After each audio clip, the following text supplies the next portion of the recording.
시간에 우리에게 주시는 하나님의 말씀 함께 보시겠습니다. 하나님의 말씀은 마태복음 27장 32절로 44절 말씀까지입니다. 마태복음 27장 32절로 44절 말씀까지 우리 한 절씩 교독해서 하나님의 말씀 보시면서 우리 함께 말씀으로 오늘을 나누기 원합니다. 제가 먼저 읽겠습니다. 나가다가 시몬이란 구레네 사람을 만나매 그를 억지로 같이 가게 하여 예수의 십자가를 지웠더라.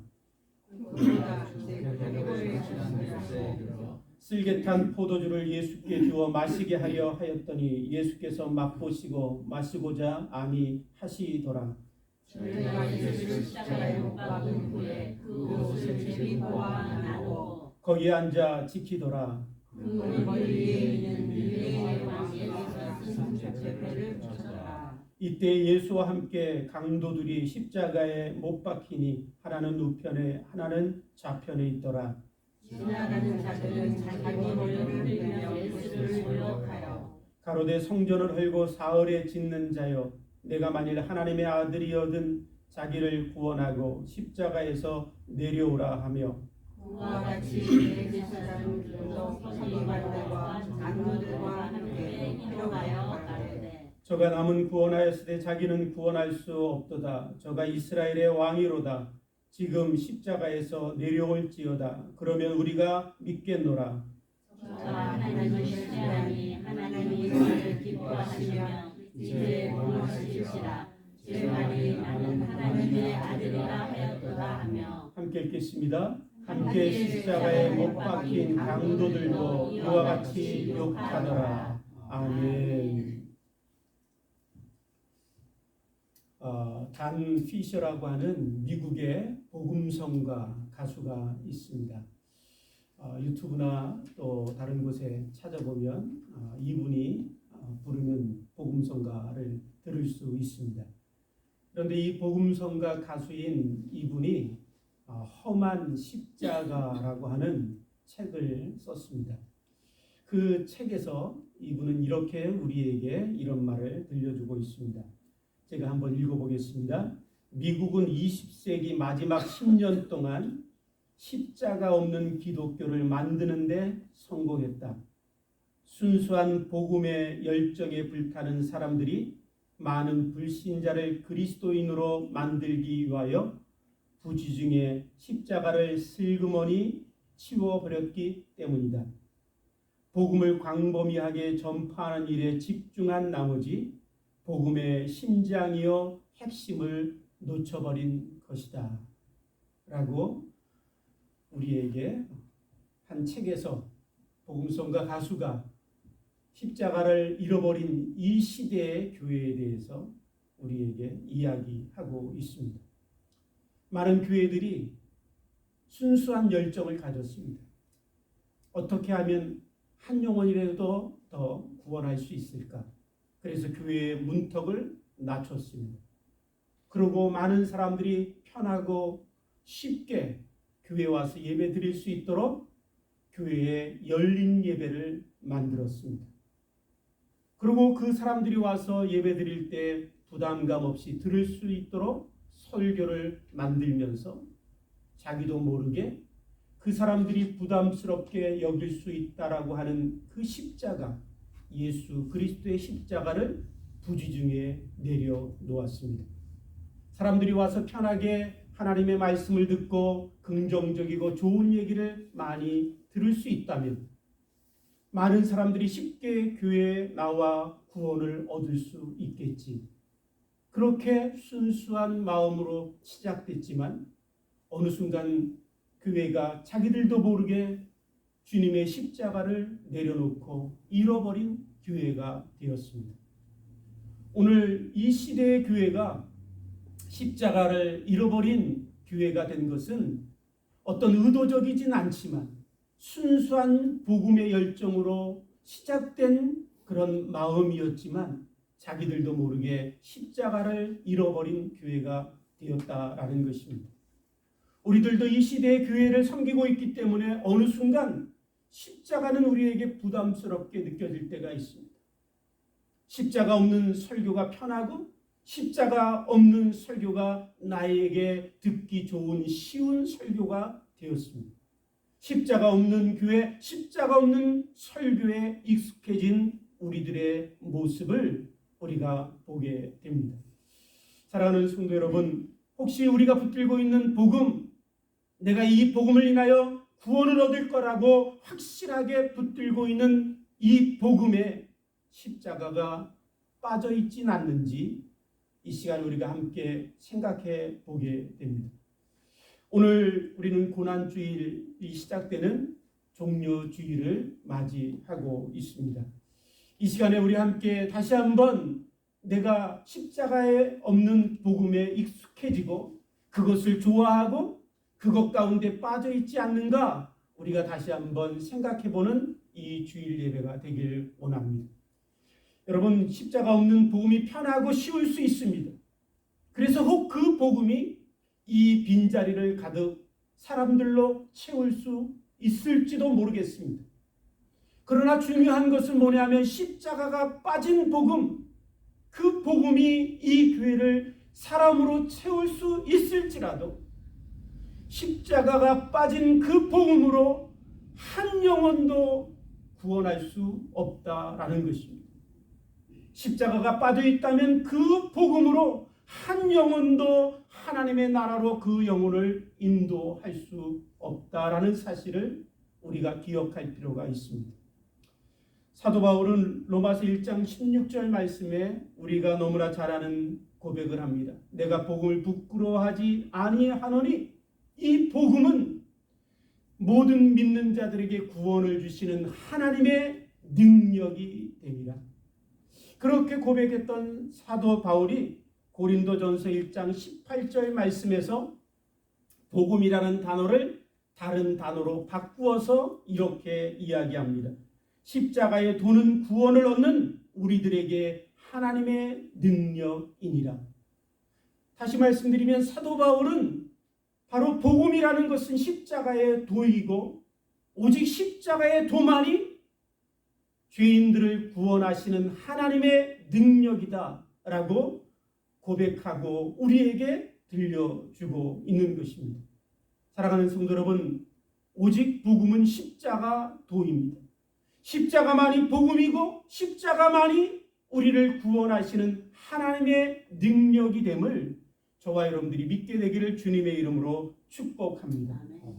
이제 종려주의를 지나면서 저와 여러분들의 안에 십자가가 희미해졌다면, 아니 내가 어느 날 붙들었던 그 십자가를 놓아버렸다면, 저와 여러분들이 이 종려주의를 지나면서 다시 한번 그 십자가가 아무리 험한 십자가일지라도, 그 십자가가 아무리 고통스러운 십자가일지라도 저와 여러분들이 다시 한번 그 십자가를 굳게 붙들 수 있게 되기를 주님의 이름으로 축복합니다. 그렇다면 사랑하는 성도 여러분, 십자가는 우리에게 어떤 의미이기에, 십자가는 우리에게 어떤 의미의 십자가이기에 우리가 십자가를 그렇게 굳게 붙들어야 할까요?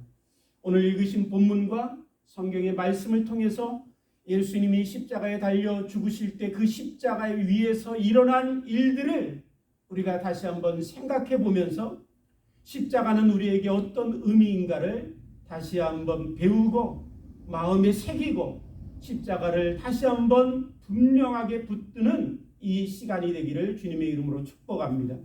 저는 이 시간에 십자가 위에서 일어난 4가지 일을 함께 생각해 보길 원합니다. 첫 번째로 십자가 위에서 예수님은 멸시와 수치를 당하셨습니다. 예수님은 십자가 위에서 수치와 멸시를 당하셨습니다.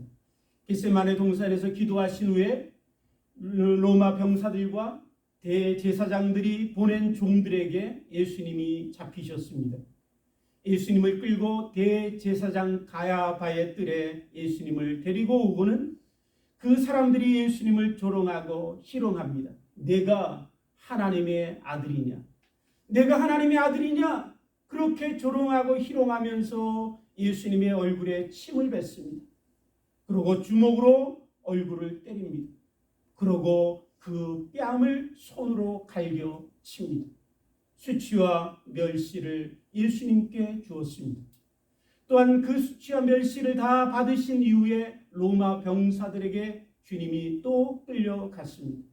로마 병사들은 예수님에게 홍포의 옷을 입히고 가시면류관을 만들어 주님의 머리 위에 씌우고는 내가 유대인의 왕이냐 조롱하고 또한 멸시하며 그들 역시도 예수님의 얼굴에 침을 뱉고 갈대로 예수님의 머리를 내려쳤습니다. 그 이후에 예수님은 로마 병사들에게 의해 끌려가서 저 골고다 언덕 십자가 높은 곳에 달리셨습니다. 여러분, 수치와 멸시를 주었던 그 로마 병사들에게는 그것으로 만족하지 못했던 것 같습니다. 그래서 예수님을 그 십자가에 달릴 때 예수님의 옷을 하나도 남김없이 다 벗겼습니다. 수치와 멸시를 주기 위하여 예수님의 몸에서 하나도 남김없이 옷을 다 벗겼습니다. 우리가 보통 생각할 때 예수님이 십자가에 달려 죽으시는 그 그림이나 또한 동상들을 보면 예수님의 몸에 무엇인가 천으로 그분의 몸을 가리고 있는 모습을 보게 됩니다. 그러나 사실은 실제로는 예수님이 십자가에 달리실 때 그분의 몸에는 아무것도 가린 것이 없었습니다. 옷이 다 벗겨지고 예수님의 몸이 그대로 모든 사람 앞에 다 드러나도록 수치와 멸시를 주기 위하여 로마 병사들은 예수님의 몸에서 옷을 다 벗겼습니다. 여러분, 예수님은 그 수치와 멸시를 다 받으시면서도 참으셨습니다. 견디셨습니다. 예수님은 하나님의 아들이시고 능력자이시고 당장 이래도 12영이 더 되는 천군들을 동원하여 이 세상을 멸할 수 있는 권력자이시지만 주님은 그 수치와 멸시를 참고 견디셨습니다. 왜 주님은 그 수치와 멸시를 다 참고 견디셨을까요? 히브리서 기자는 그 이유를 우리에게 이렇게 히브리서 12장 2절 말씀을 통해서 우리에게 이렇게 들려줍니다. 믿음의 주여 온전케 하시는 이인 예수를 바라보자. 저는 그 앞에 있는 즐거움을 위하여 십자가를 참으사 부끄러움을 개의치 아니하시더니 라고 말씀합니다.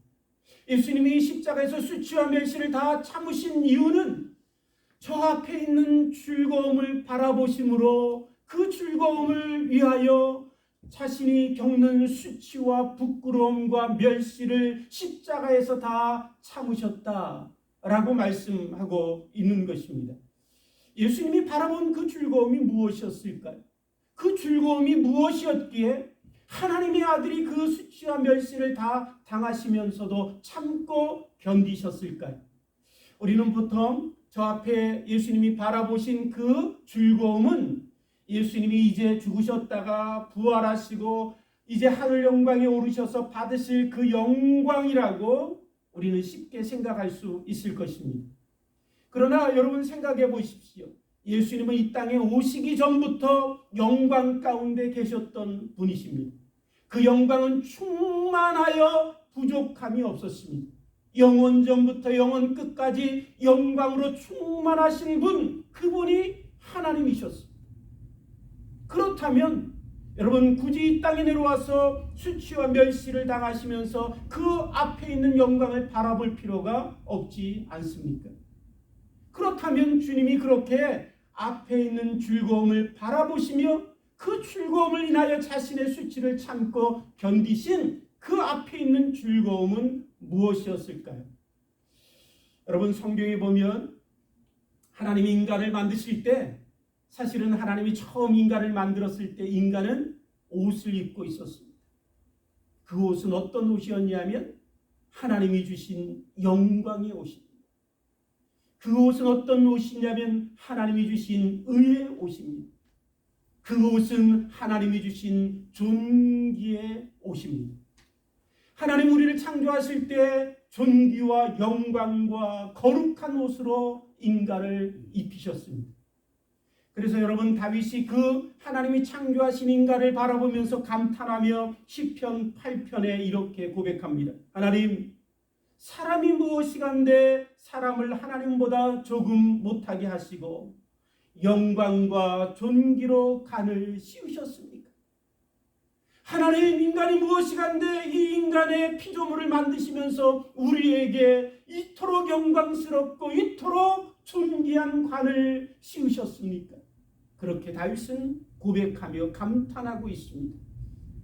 사실 하나님이 저와 여러분들을 만드셨을 때 우리 지금 모습과는 비교할 수 없는 영광스러운 모습이었습니다.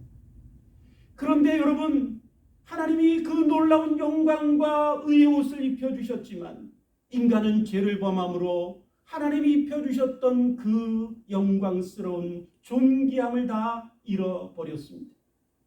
그 영광과 존귀함을 다 잃어버렸을 때 인간은 자기를 바라볼 때 부끄러웠습니다. 수치스러웠습니다. 너무나 두렵고 참으로 추한 자기의 모습을 인하여 그 모습을 감추기 위하여 나무로 자기 몸을 가릴 수밖에 없었습니다. 찾아오시는 하나님을 피하여 나무 그늘에 숨을 수밖에 없도록 수치스럽고 부끄러운 모습으로 여러분 떨어진 것입니다. 오늘날도 우리는 그런 모습 가운데 살고 있습니다. 아담과 하와가 잎으로 자기의 수치와 부끄러움을 가리기 원했지만 가릴 수 없었지요. 오늘도 우리는 똑같이 그렇게 살아가고 있습니다. 우리는 명품과 또한 반짝이는 귀중품과 보석으로 우리의 몸을 치장합니다. 그러고는 나는 영광스럽고 나는 존귀한 자야. 우리는 나의 부끄러움과 수치를 그것들로 가릴 수 있다라고 생각합니다. 오늘 우리는 그래서 옷을 입고 우리는 좋은 것들을 바르고 우리는 좋은 것을 차고 입으며 들고 와서 나는 영광스러운 존재라고 나타내고 싶어 합니다. 그러나 사랑하는 성도 여러분, 명품이 우리의 수치를 가릴 수 있을까요? 우리가 차고 있는 보석으로 나는 반짝이는 영광스러운 모습처럼 우리 앞에 나왔지만 우리 안에 있는 이 부끄러움을 감출 수 있을까요? 여러분 한번 생각해 보십시오.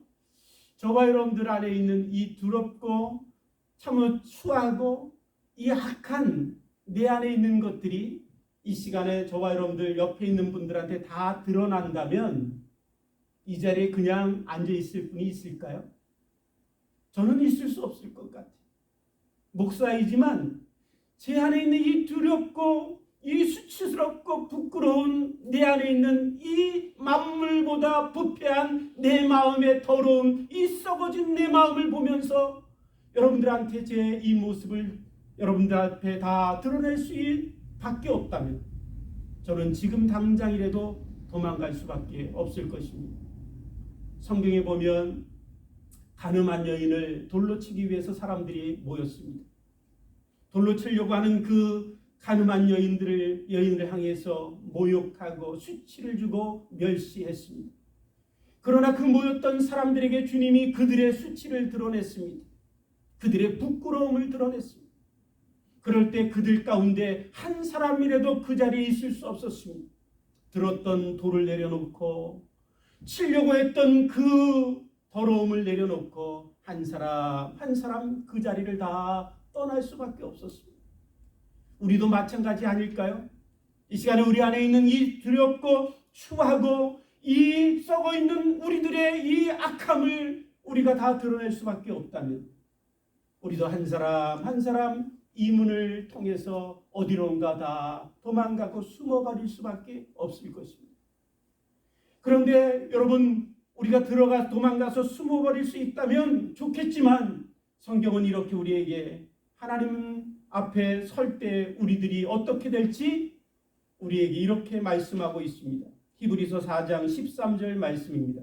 하나님의 눈앞에 만물이 벌거벗은 것 같이 드러나리라. 하나님 앞에 만물이 벌거벗은 것 같이 다 드러난다라는 거예요. 우리는 서로 죄인이고 서로 더럽고 추하기 때문에 그나마 초록이 동색이라고 같은 색깔을 가졌기에 우리의 추함이 좀 드러나는 것이 적을 수 있을 것입니다. 그러나 거룩하신 하나님 앞에 우리의 모든 죄들이 드러날 때 우리의 추함은, 우리의 더러움은, 우리의 부끄러움은 더 클 수밖에 없을 것입니다. 성경은 우리에게 말씀하시죠. 만물보다 부패한 것이 너희 마음이고 너희 마음에서 나오는 것이 악한 생각이요 음란이요 간음이요 속이는 것이요 교만이요 살인이요 시기요 미움이요 악한 것이라고 말씀하고 있습니다. 이것이 다 드러날 때 여러분 우리는 영원히 그 수치를 감출 수 없을 것입니다. 아무리 옷을 빨듯이 내 죄악된 이 물든 마음을 빨려고 할지라도 지워지지 않을 것입니다. 우리는 영원히 그 지워지지 아니하는 내 더러움 때문에 우리는 부끄러움 가운데 살 수밖에 없을 것입니다.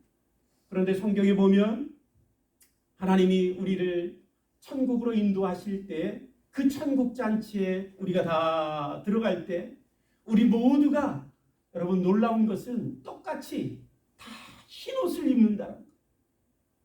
신부된 교회의 성도들이 신랑된 예수님 앞에 나아갈 때 누구나 다 흰옷을 입혀서 그 신랑 되신 예수님 천국잔치 혼인잔치에 들어가게 하실 것이라고 성경은 우리에게 말씀하고 있습니다.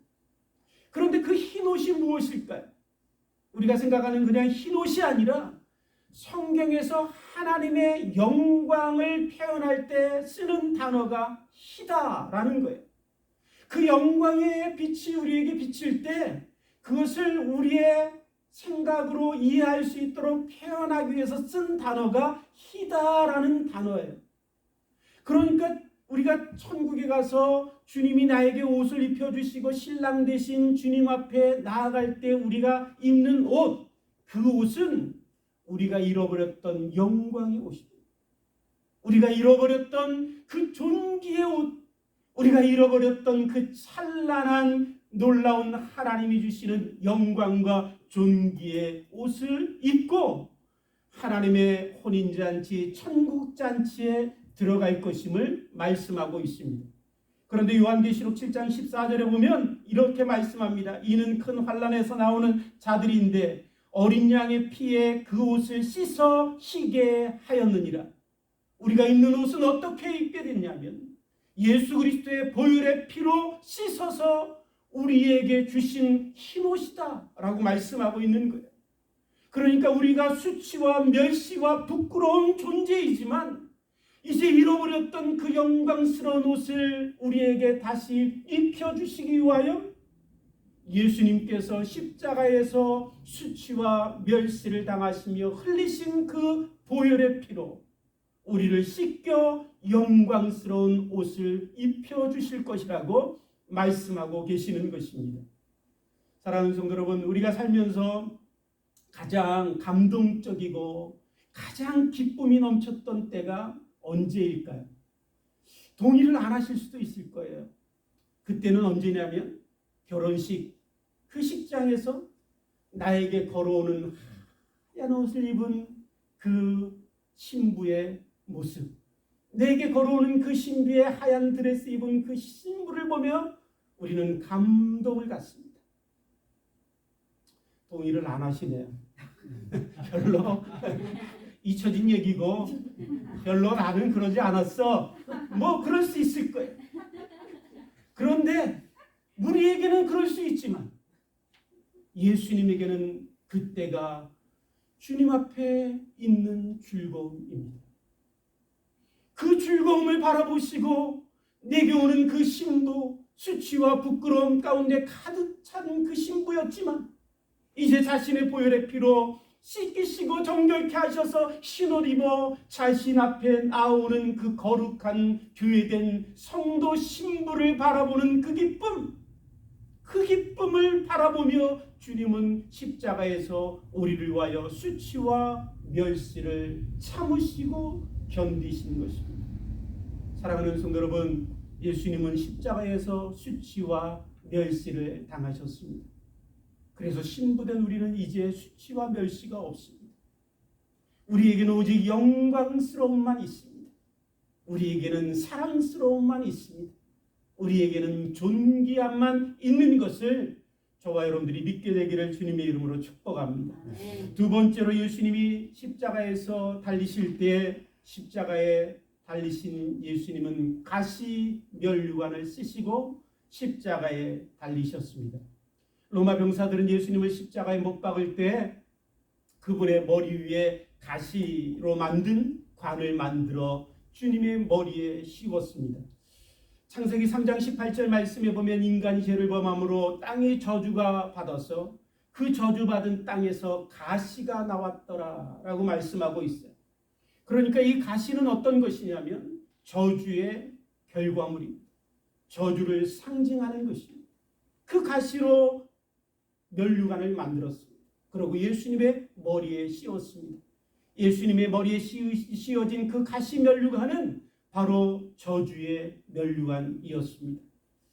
또한 신명기 21장 23절에 보면 이렇게 말씀합니다. 나무에 달린 자는 하나님께 저주를 받았습니다.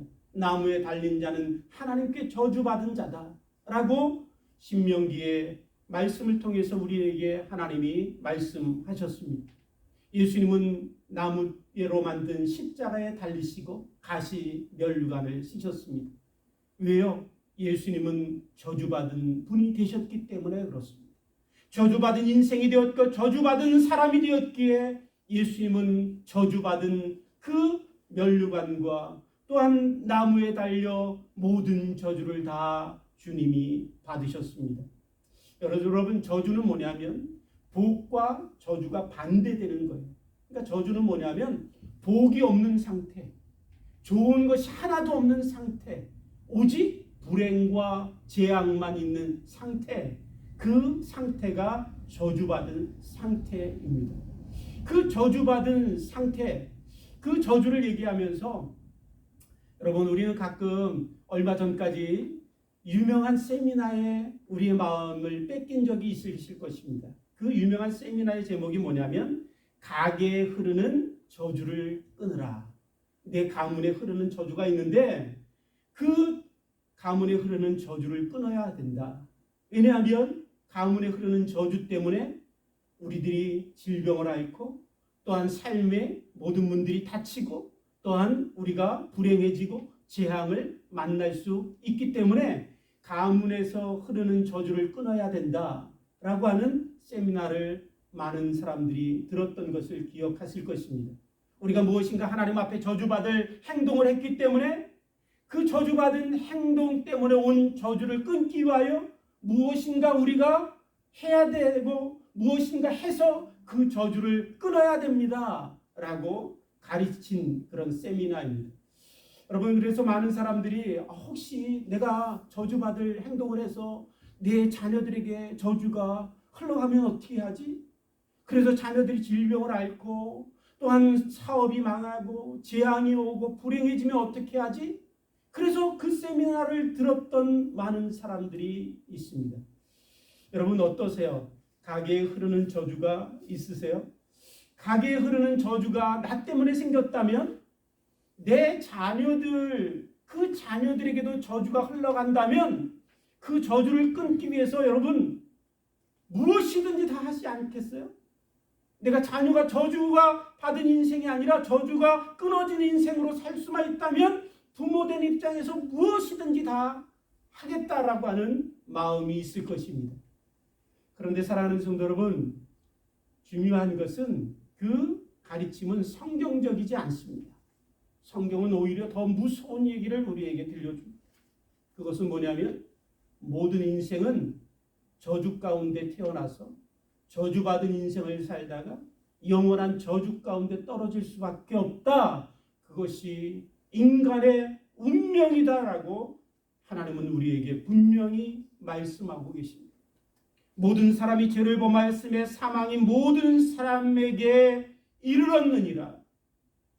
성경은 우리에게 율법을 범함으로 하나님 앞에 불순종함으로 모든 사람들이 죄를 범하였고 죄를 범한 인생들 가운데 사망의 저주가 이르렀고 그 사망의 저주를 율법의 저주다. 하나님의 법을 어기고 불순종한 사람들에게 찾아온 저주다라고 분명하게 말씀하고 있습니다. 우리는 태어나서 고해 같은 인생을 삽니다. 질병과 아픔이 있습니다. 싸움과 다툼이 있습니다. 눈물과 슬픔이 있습니다. 살다가 고난 가운데 죽습니다. 죽으면 끝인 줄 알았는데 그게 끝이 아니라 죽음 이후에는 더 말할 수 없는 지옥의 저주가 있습니다. 끊고 싶어도 끊을 수 없습니다.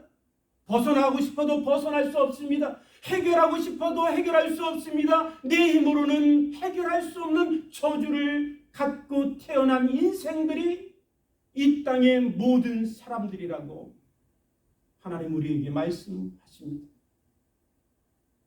그런데 사랑하는 성도 여러분, 놀랍게도 갈라디아서 3장 13절 말씀에 이렇게 말씀합니다. 그리스도께서 저주를 받은 바 되사 율법의 저주에서 우리를 속량하셨으니, 예수님이 십자가에 달리셔 가시면류관의 저주를 받으시고 나무에 달린 자 저주받은 자가 되심으로, 모든 저주를 주님이 다 받으심으로 저주받은 우리 인생들을 저주에서 속량하셨으니, 저주에서 구원하셨다라고 말씀하시는 말씀입니다. 사랑하는 성도 여러분, 그렇습니다. 율법의 저주보다 더 지독한 저주가 어디 있겠어요? 살다가 고통 가운데 사는 것도 저주인데, 죽고 나서 다 끝이면 좋겠는데 그것이 끝이 아니라 영원한 저주로 시작되는 지옥의 저주의 문이 열리는 인생, 그것보다 더 지독한 저주가 어디 있겠어요?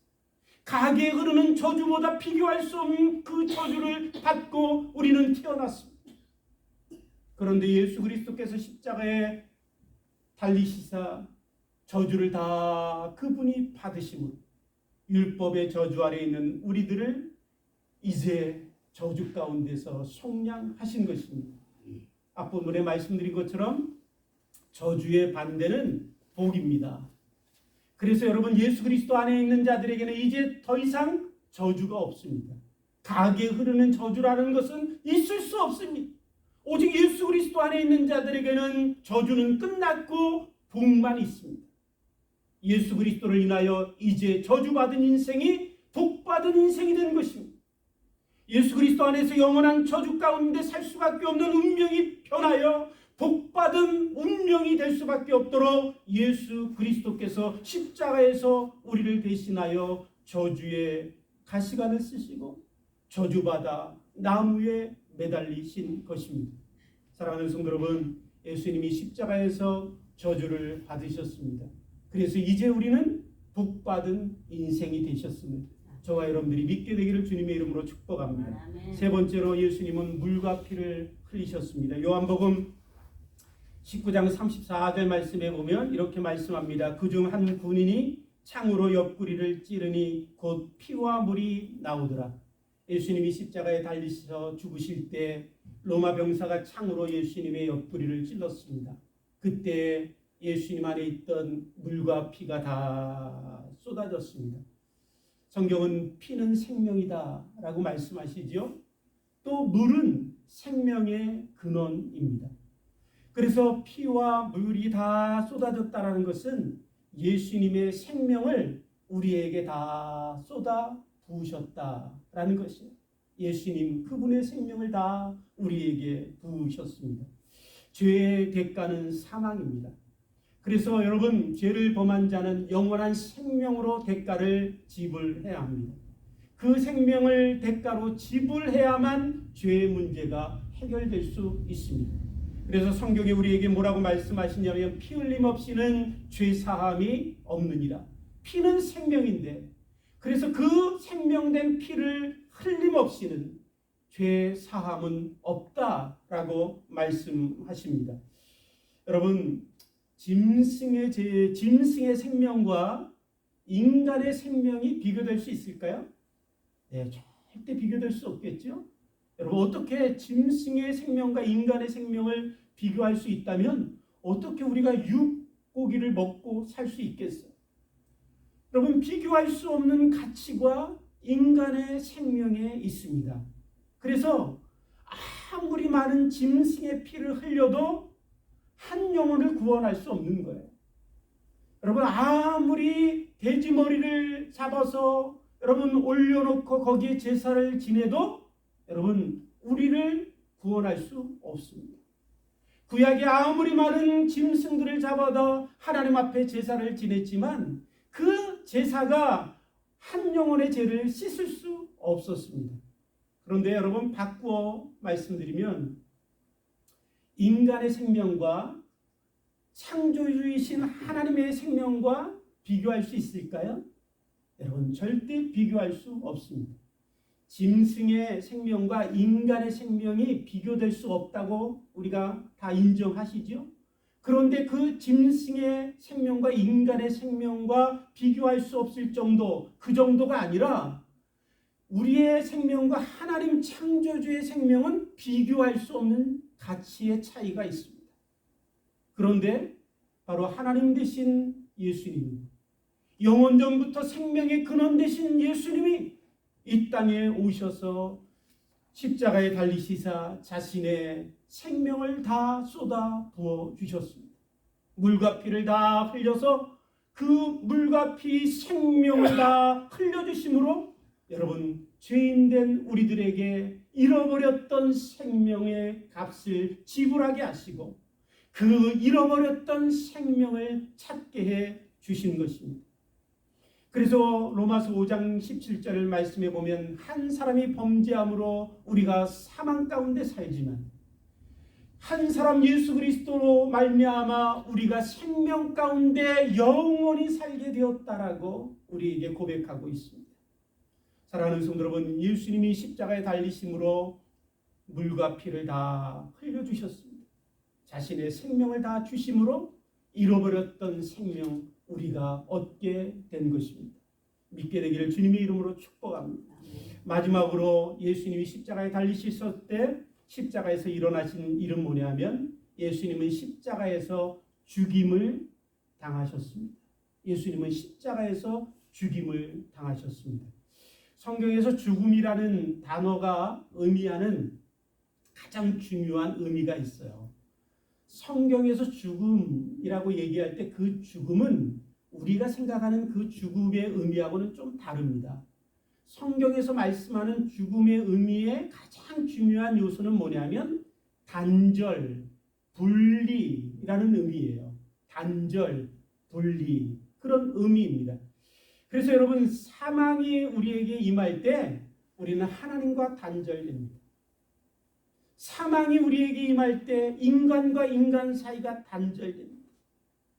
사망이 우리에게 임할 때 여러분 인간과 자연이 단절됩니다. 예수님이 십자가에 달려 돌아가실 때 내가 목마르다라고 외치셨습니다. 여러분 우리의 몸에 여러분 물이 얼마나 중요한지 아시죠? 물은 생명의 근원이죠. 육체의 생명의 근원이에요. 그래서 물이 끊어질 때 우리는 그 갈증과 목마름의 고통을 겪게 됩니다. 여름에 저 사막을 한번 걸어보면 물이 끊겨진 내 몸에 단절로 오는 고통이 얼마나 심한가 느껴지실 거예요. 예수님은 십자가에 달리셨을 때 생명의 근원 되신 하나님으로부터 단절되셨습니다. 그 하나님으로부터 단절된 예수님에게 온 고통은 목마름의 고통이었습니다. 그래서 예수님은 부르짖었습니다. 나는 목마르다. 나는 목마르다라고 부르짖으셨습니다. 뿐만 아니라 예수님이 십자가에 달리셨을 때 그 죄로 인하여 여러분 사망이 예수님께 임할 때 예수님은 사랑하는 하나님으로부터 단절되었습니다. 영원히 함께 사랑했던 내 아버지, 영원히 하나로 온전한 연합으로 기쁨으로 즐거움으로 함께 거하셨던 그 아버지로부터 단절되셨습니다. 그래서 예수님이 고백하며 부르짖으며 외칩니다. 나의 하나님, 나의 하나님, 어찌하여 나를 버리셨나이까? 나의 하나님, 나의 하나님, 어찌하여 나를 버리셨나이까? 아버지로부터 단절되는 그 고통이 예수님께 쏟아졌습니다. 사랑하는 성도 여러분, 육체의 죽음은 어떤 것이냐면 영혼이 육과 분리될 때, 육에서 영혼이 분리될 때 육이 죽습니다. 그러면 썩고 부패하지. 그것이 육체의 죽음입니다. 오늘 우리가 살아가는 이 시대에 여러분 얼마나 많은 단절이 있습니까? 많은 사람들과의 단절로 오는 소외와 외로움과 고립과 고통 가운데 살아갑니다. 심지어는 같이 사는 남편과 부인 사이에도 메울 수 없는 그 단절의 아픔들이 있습니다. 나라와 나라가 단절되어서 싸우고 싸움 가운데 전쟁으로 인하여 끊임없는 고통이 반복되고 있습니다. 사랑하는 성도 여러분, 우리는 단절의 고통이 얼마나 큰지 잘 알기 때문에 누군가 범죄하면 그 사람을 사회로부터 단절시켜서 감옥에 가두지요. 그런데 감옥에서 잘못하면 어떻게 하냐면 그 사람을 독방에 집어넣습니다. 모든 사람들로부터 단절시킵니다. 단절의 고통이 얼마나 큰가를 우리는 너무나 잘 알기 때문에 그렇습니다. 바로 사망이라는 것은 그런 것입니다. 그 사망이 지배하는 곳이 어디냐면 지옥입니다.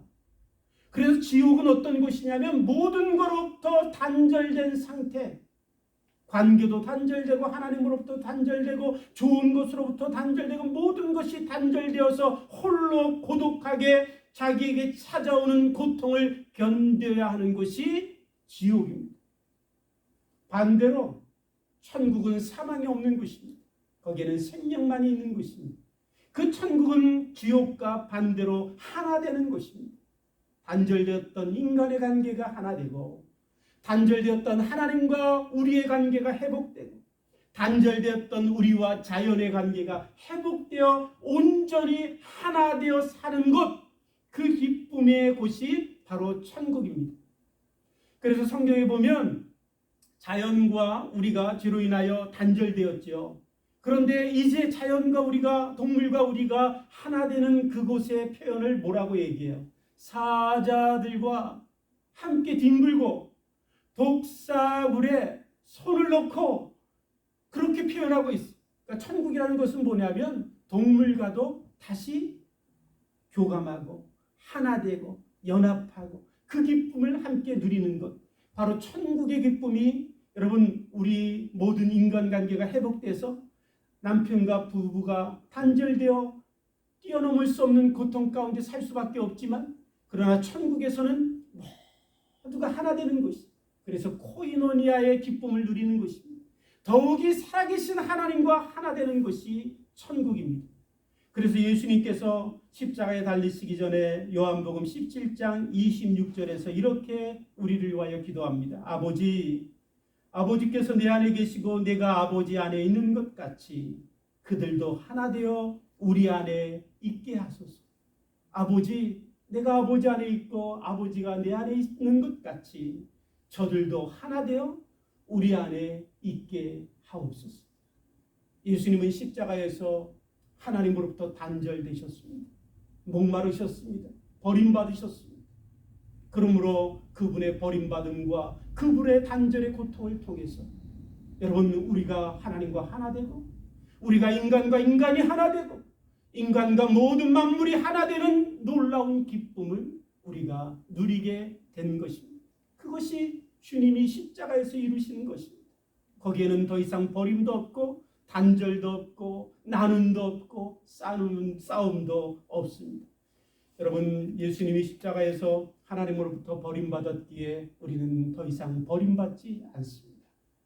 예수님이 십자가에서 이제 모든 단절의 고통을 받으셨기에 이 땅에서 사랑하는 자들을 먼저 보내야 하는 그 죽음의 고통, 단절의 아픔들을 더 이상 우리는 누리지 않습니다.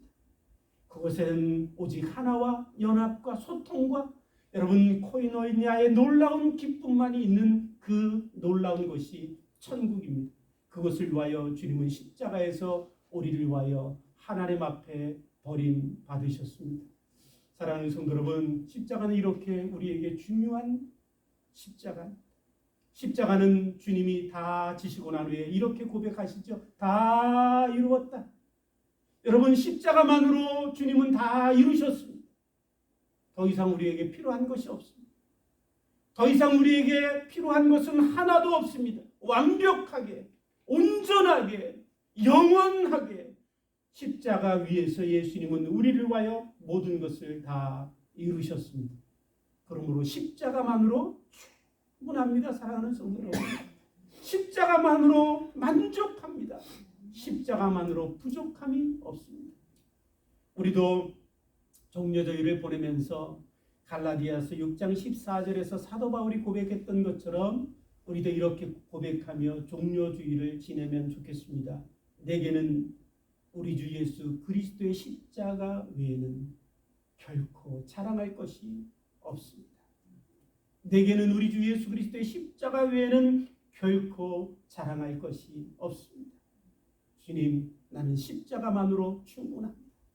그렇게 고백하며 이 종료주일에 다시 한번 주님의 십자가를 붙들고 십자가만으로 만족해 하신 그 놀라운 주님의 은혜 가운데 여러분 십자가만을 자랑하며 살아가는 저와 여러분들이 되기를 주님의 이름으로 축복합니다. 함께 기도하시겠습니다. 하나님 아버지 감사합니다. 거룩한 주일, 이제 종료주일을 맞이해서 혹시 우리 안에 희미해지고 우리가 붙들지 못했던 십자가, 우리 주님의 십자가였다면 다시 한번 주님의 십자가를 붙들길 원합니다. 그래서 우리도 오직 내 주님 십자가 외에는